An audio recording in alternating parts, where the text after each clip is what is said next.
சொல்லுவாங்கல்ல answer sheet. அதில் எத்தனை பேஜ் இருக்கும்? 40 பேஜ் இருக்கும். அந்த 40 பேஜையுமே நீங்கள் பிஎட்ல கம்பல்சரியாக அட்டன் பண்ணியே ஆகணும்.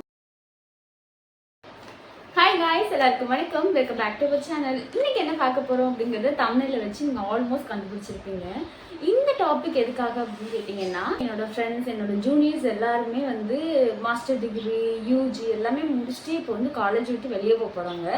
ஸோ நெக்ஸ்ட் என்ன எடுக்கலாம் அப்படிங்கும்போது மோஸ்ட்லி எல்லாருக்கும் என்ன ஒரு மைண்ட் செட்டில் ஓடும் அப்படின்னா, பிஎட் நம்ம சூஸ் பண்ணலாமே, பிஎட் வந்துட்டு சைடாக பார்த்துக்கலாம், மெயினாக அதனால சும்மா பண்ணி வைப்போம், எப்படினாலும் ஃப்யூச்சரில் யூஸ் ஆகும் அப்படிங்கிற ஒரு மைண்ட் செட்டில் இருக்கும். ஸோ அது நீங்கள் நினைக்கிற மாதிரி உண்மையா இல்லையா அப்படிங்கிறத பண்ணுன எனக்கு தெரியும். அதை பற்றி தான் இந்த வீடியோவில் நம்ம பார்க்க போகிறோம். வீடியோக்குள்ளே போகலாம்.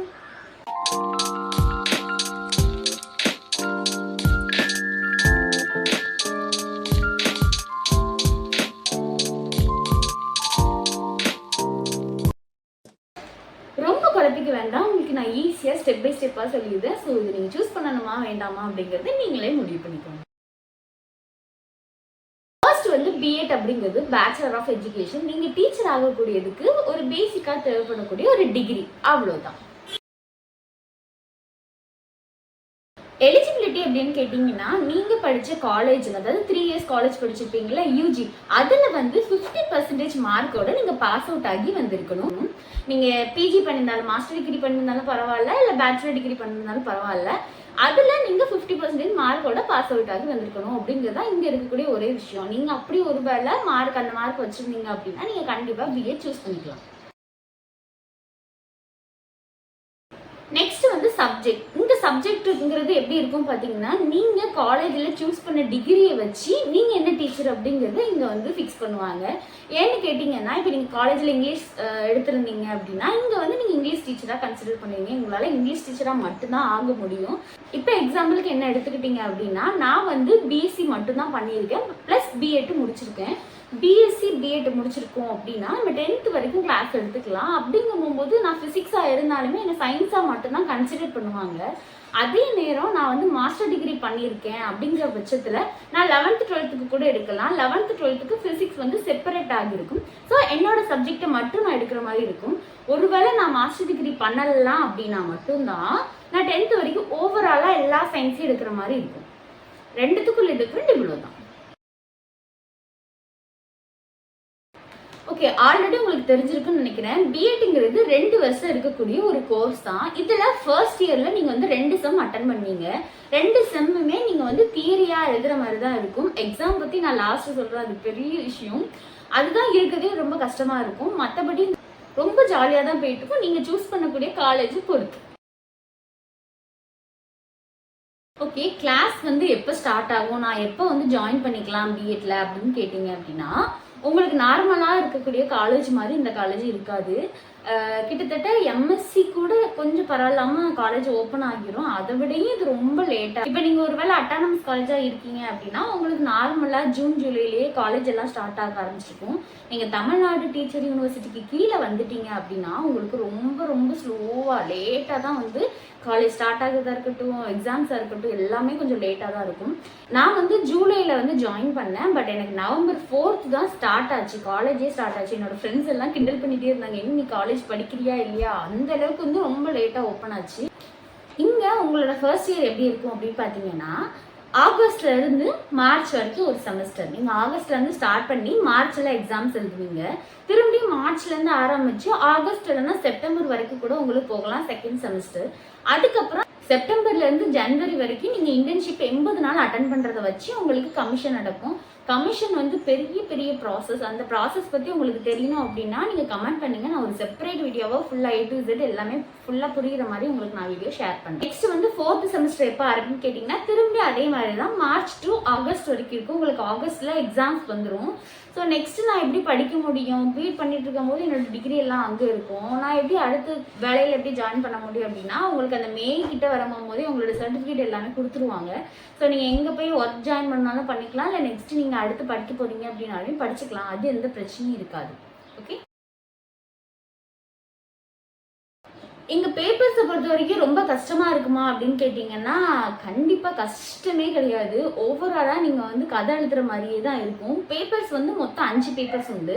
அதில் 4 பேப்பர்ஸ் வந்து காமனாக எல்லாருக்குமே இருக்கக்கூடியது. அந்த 5வது பேப்பர் மட்டும் பெடகாஜின்னு சொல்லுவாங்க. அந்த பேப்பர் மட்டும் நீங்கள் என்ன குரூப் எடுத்திருக்கீங்களோ அதுக்கு ஏற்ற மாதிரி இருக்கும். இப்போ எக்ஸாம்பிளுக்கு இப்போ வந்து கெமிஸ்ட்ரி இல்லை ஃபிசிக்ஸ் இல்லை பயாலஜி இல்லை இங்கிலீஷ் எதுவும் எடுத்திருந்தாலும் பரவாயில்ல, அதை எப்படி நீங்கள் ஸ்டூடெண்ட்ஸ்ட்டு டீச் பண்ணணும் அப்படிங்கிறத அந்த பெடகாலஜி சப்ஜெக்டில் போட்டிருப்பாங்க. ஸோ இது ஒன்று தான் டிஃப்ரெண்ட் ஆகுமே தவிர மற்றபடி எல்லாமே ஓவராலாக எல்லாருக்கும் ஒன்று தான்.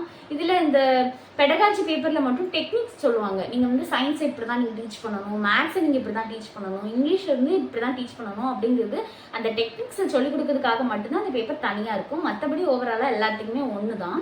இதில் வந்து நீங்கள் கஷ்டப்பட்டு படிக்கணும் அப்படின்னு நினச்சிங்கன்னா அது ஒரே ஒரு பேப்பர் தான் வந்து சைக்காலஜி வந்துடும். சைக்காலஜி பேப்பரில் எப்படி இருக்கும் பார்த்தீங்கன்னா ரொம்ப தியரியாக இருக்கும். ஆனால் அந்த தியரி மட்டுமே நீங்கள் படிச்சுட்டு போயிட்டீங்க அப்படின்னா கொஞ்சம் ஈஸியாக இருக்கும். மோஸ்ட்லி அதில் வந்து நிறைய பேருக்கு வந்து மார்க் ரொம்ப கம்மியாக வாய்ப்பு இருக்குது. ஸோ அதை மட்டும் நீங்கள் பார்த்துக்கிட்டிங்கன்னா உங்களுக்கு ரொம்ப ஈஸி.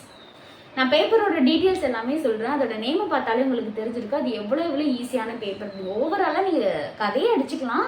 ஆனால் என்ன அதில் ஒரு டெக்னிக் உண்டு. எக்ஸாம்ஸில் மட்டும் எப்படி எழுதணும் அப்படிங்கிறத நான் அந்த சப்ஜெக்ட் டீட்டெயில்ஸ்க்கு அப்புறமா ஷேர் பண்ணுறேன்.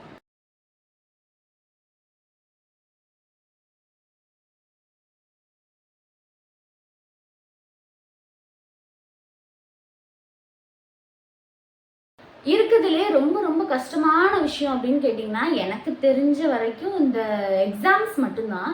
ஏன்னா அவங்களுக்கு கண்டினியூஸாக எக்ஸாம்ஸ் வரும். நம்ம வந்து காலேஜில் பார்த்துருப்போம்ல ஆன்சர் ஷீட்டு, அதில் எத்தனை பேஜ் இருக்கும்? 40 பேஜ் இருக்கும். அந்த 40 பேஜையுமே நீங்கள் பிஎட்டில் கம்பல்சரியாக அட்டன் பண்ணியே ஆகணும். இங்கே அதுதான் இருக்கிறதுலே ஒரு பெரிய பெரிய பெரிய கஷ்டமான விஷயம். ஏன்னா கொடுத்துருக்க அந்த 3 மணி நேரத்துக்குள்ளே நம்ம எல்லா கொஸ்டின்ஸையும் அட்டன் பண்ணணும். இப்போ எக்ஸாம்பிள்ஸ்க்கு பேப்பரோட பார்ட்டை நான் சொல்கிறேன், அதை வச்சு நீங்கள் கெஸ் பண்ணிக்கலாம். 5 மார்க் கொஸ்டின் கொடுத்துருக்காங்க அப்படின்னா 6 பேப்பர்ஸ் கண்டிப்பாக எழுதியே ஆகணும்.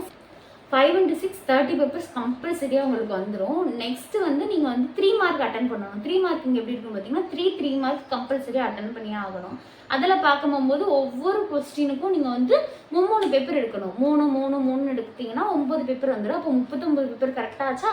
ஒரு பேப்பர் வந்து 1 வேர்டு 5 1 வேர்ட்ஸ் இருக்கும். அந்த 1 வேர்டு நீங்கள் எல்லாத்தையும் அட்டன் பண்ணி ஆகணும். ஆக மொத்தத்தில் 40 பேப்பரை கம்பல்சரி வந்து நீங்கள் அட்டன் பண்ணியே ஆகணும். ஆனால் இன்னும் வரைக்கும் என்னால் 40 பேப்பர்லாம் அட்டன் பண்ணுற அளவுக்கு நான் வந்து அவ்வளோ பெரிய அறிவாளிலாம் கிடையாது. என்னால் முடிஞ்சது 35 to 38 வரைக்கும் தான் முடியும். அதுக்கு மேலே எனக்கு வந்து ஃபர்ஸ்ட் எக்ஸாம்ஸ் எழுதிடலாம், செகண்ட் எக்ஸாம் எழுதிடலாம், தேர்ட் எழுதிடலாம். அந்த 4th 5th இருக்கும் தெரியுமா, கண்டினியூஸாக அடுத்தடுத்த நாள் இருக்கும்.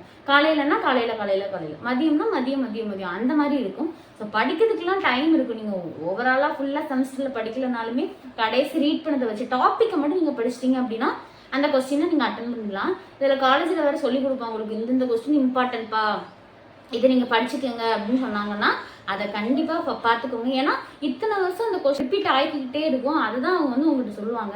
ஸோ அதெல்லாம் ஸ்கிப் பண்ணிடாமல் நீங்கள் அதெல்லாம் நோட் பண்ணிட்டீங்கன்னா ரொம்ப ஈஸியாக இருக்கும். நெக்ஸ்ட் எக்ஸாமில் ரொம்ப ரொம்ப இம்பார்ட்டண்டான விஷயம் என்னன்னு கேட்டிங்க அப்படின்னா உங்களுக்கு வந்து டைம் மேனேஜ்மெண்ட். இப்போ 2 மணிக்கு எக்ஸாம் ஆரம்பிக்கும் போது இல்லை 10 மணிக்கு எக்ஸாம் ஆரம்பிக்கும் போது அப்படின்னாலுமே உங்களுக்கு வந்து ஒரு 9:55 இல்லை வந்து 1:55 பேப்பரை அதாவது ஆன்சர் ஷீட்டை கையில் கொடுப்பாங்க. நீங்கள் அப்போவே ஃபுல்லாக A to Z நம்ம ஃப்ரண்ட்டில் என்னெல்லாம் ஃபில் பண்ணுவோமோ அதெல்லாம் ஃபில் பண்ணி புக்லெட்டில் உள்ளே வந்து பேஜ் நம்பர்ஸ் இருக்காது. அதுதான் மெயின், பேஜ் நம்பர் எதுவுமே இருக்காது. நீங்கள் 1 to 40 வரைக்கும் அந்த பேஜ் நம்பர் எல்லாத்தையும் போட்டு வச்சுருக்கணும். அப்படின்னா தான் கடைசி நேரத்தில் நம்ம எத்தனை பேஜ் வரைக்கும் எழுதியிருக்கோம் அப்படிங்கிறத பார்த்து முன்னாடி ஃபில் பண்ணுறதுக்கு ஈஸியாக இருக்கும். முன்னாடி 1 2 பேக் சைடில் ஒரு பேப்பர் பண்ணிருக்கேன். 3 இடத்துல நீங்கள் வந்து எத்தனை பேப்பர் எழுதிருக்கீங்க அப்படிங்கிறத மார்க் பண்ணி கொடுக்கணும். நேரத்தில் போயிட்டு நீங்கள் தேடிக்கிட்டே இருக்க முடியாது, இல்லை நம்பர் போட்டு இருக்க முடியாது.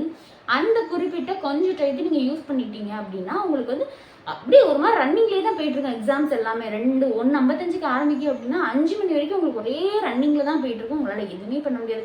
இந்த சைடு அந்த சைடு எங்கேயுமே பார்க்க முடியாது. நீங்களாக நினச்சி எழுதுறது மட்டும்தான். 3 மணி நேரம் கொஸ்டின் இருக்குன்னு வச்சுக்கோங்களேன். அதில் 2 மணி நேரத்தில் நான் 5 மார்க் எல்லாத்தையும் முடிக்கணும்னு நினைப்பேன். ஏன்னா ஒவ்வொரு பேப்பரும் 6 பேப்பர்ஸ். அந்த பேப்பர்ஸ் எல்லாத்தையும் கரெக்டாக 30 பேப்பரையும் இந்த 2 மணி நேரத்தில் முடிக்கணும். அப்புறம் இருக்கக்கூடிய 1 மணி நேரத்தில் இந்த 5 மார்க்ஸ் கால் மணி நேரம் வச்சு 3/4 மணி நேரத்தில் 5 மார்க்ஸை முடிச்சிடுவேன். அதுக்கு அடுத்து இருக்கக்கூடிய அந்த 1/4 மணி நேரத்தில் நான் என்ன பண்ணுவேன்னு கேட்டிங்கன்னா 1 வேர்டை முடிச்சுட்டு இந்த கோடு போடுறது, ஃப்ரண்ட் பேஜ் எழுதுறது, அந்த மாதிரி விஷயத்துலலாம் முடிப்பேன். எனக்கு என்னோட டைம் மேனேஜ்மெண்ட் இப்படி தான் இருக்கும்.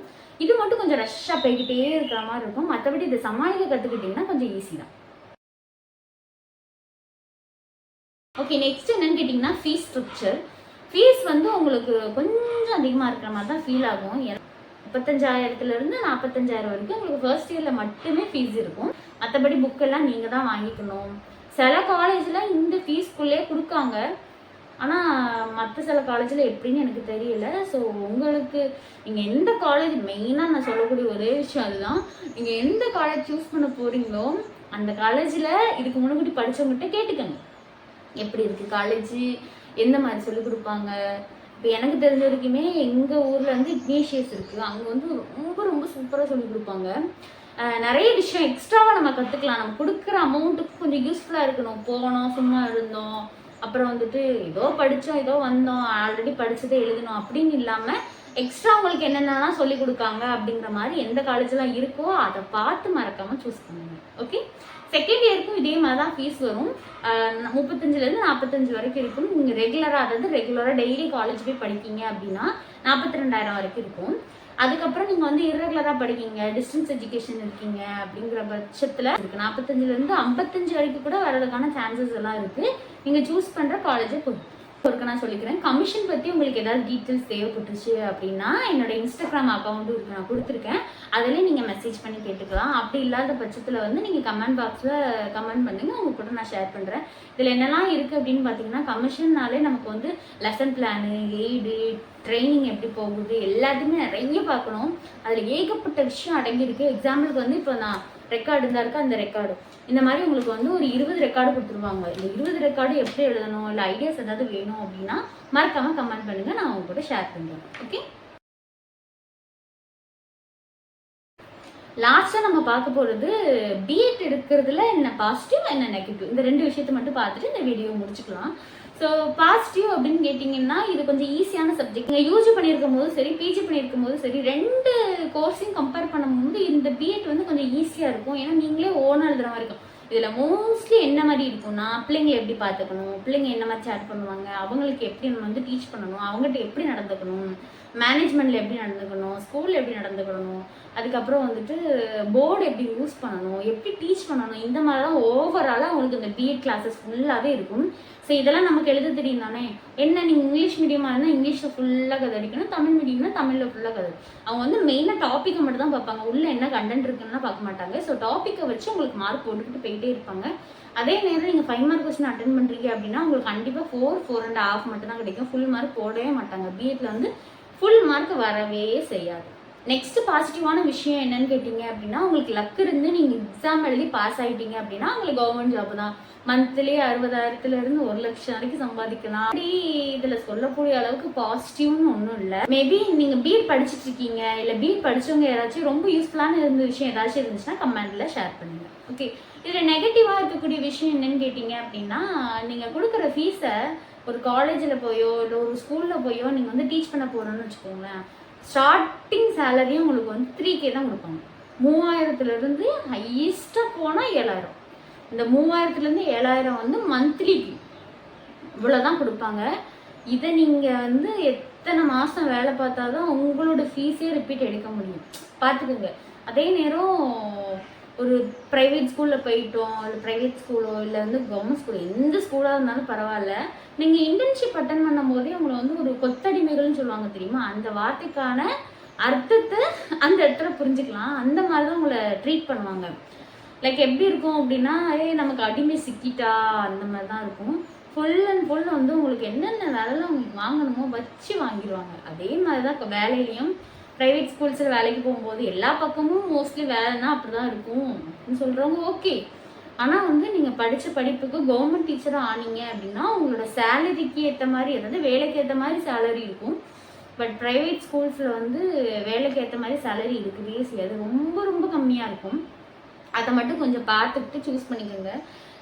நான் வெயிட் பண்ணி நான் கவர்மெண்ட் ஜாப்க்கு தான் போவேன் அப்படிங்கிற ஒரு மென்டாலிட்டியில் இருந்தீங்க அப்படின்னா உங்களுக்கு ரொம்ப பெஸ்ட். ஓகே, இது ஒன்று தான் நெகட்டிவாக இதில் இருக்கக்கூடிய விஷயம். ஓகே கைஸ், வீடியோ அவ்வளோதான், முடிஞ்சு போச்சு. இது உங்களுக்கு யூஸ்ஃபுல்லாக இருக்குன்னு நினைக்கிறேன். மேபி யூஸ்ஃபுல்லாக இருந்துச்சு அப்படின்னா மறக்காமல் உங்களோட தாட்ஸ் எல்லாத்தையும் கமெண்ட் பாக்ஸில் ஷேர் பண்ணுங்கள். அது போக பிஎட் யாராச்சும் எடுக்கலாம் அப்படிங்கிற ஒரு ஐடியாவில் இருந்தாங்க, நீங்கள் ஃபேமிலி மெம்பர்ஸாக இருக்கலாம், ரிலேட்டிவ்ஸாக இருக்கலாம், இது இவ்வளோ தூரம் நீங்கள் பார்த்தீங்க அப்படின்னா உங்களுக்கு தெரிஞ்சவருக்கும் மறக்காமல் அனுப்பிவிட்டு பிஎட் எடுக்க போறியாமா, இதை பார்த்துட்டு பிஎட் எடு அப்படின்னு சொல்லிடுங்க. ஓகே, நான் இதே மாதிரி ஒரு யூஸ்ஃபுல்லான வீடியோவில் நெக்ஸ்ட் உங்களை மீட் பண்ணுறேன். பாய்.